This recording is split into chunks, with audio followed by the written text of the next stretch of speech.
I met hundreds of asylum seekers from many different countries arriving on inflatable boats while I was there in Greece. Now, there are many incredible stories of survival, perseverance, and why they were forced to flee their home.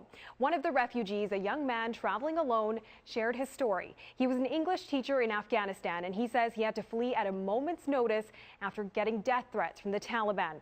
Now, when he finally reached the Greek island of Lesvos, he did something I didn't see any other refugee or migrant do. He immediately started volunteering and helping others like him. Here's his story.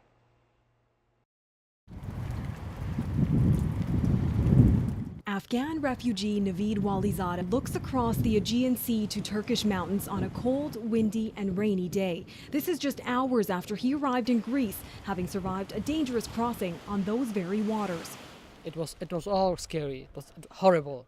Garcha spoke to Global News shortly after arriving on the shores of the Greek island of Lesvos in this overcrowded inflatable raft. The 24-year-old English teacher recalls the day he had to leave his family. My mother was crying a lot, especially my mom. It was just over a month ago that he said farewell to his parents, 3 sisters and brother in Afghanistan. I had to start this journey to become a refugee to any country. Only because of war. And Taliban, Daesh, they're killing people. They're not human beings. He fled his home in Afghanistan when he was told the Taliban was hunting for him for teaching English. He made his way through Iran to Turkey and then to Greece. I had not a way. I had no other choice. A fuel truck driver helped him escape Afghanistan, and in Iran, he and other refugees walked long distances in the snow. I even didn't eat 3 days. Water, no food. He says not everyone survived. When I was moving from Iran to Turkey by walking 16 hours, the kids are dead. I saw them by my eyes. They are dead. Finally making it to Turkey, Garcha says he and fellow refugees had to trust some violent smugglers for passage to Greece.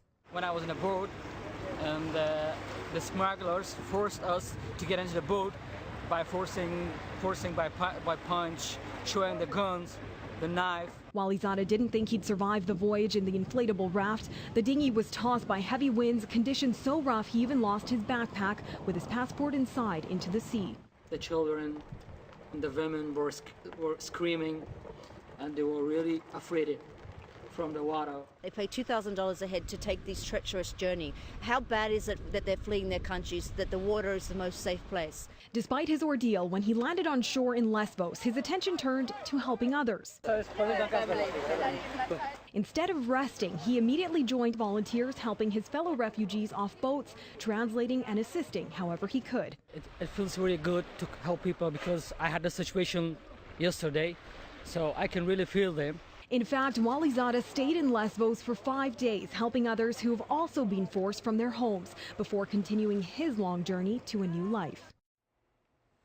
And Rick, Neetu Garcha says tensions remain as fighting continues to escalate in Afghanistan. He says now his family is having to flee their home. But the good news is, after a long journey through Europe, he has made it to Germany, where he's reunited with his aunt, who also fled the conflict-stricken country herself a few years ago. Rick?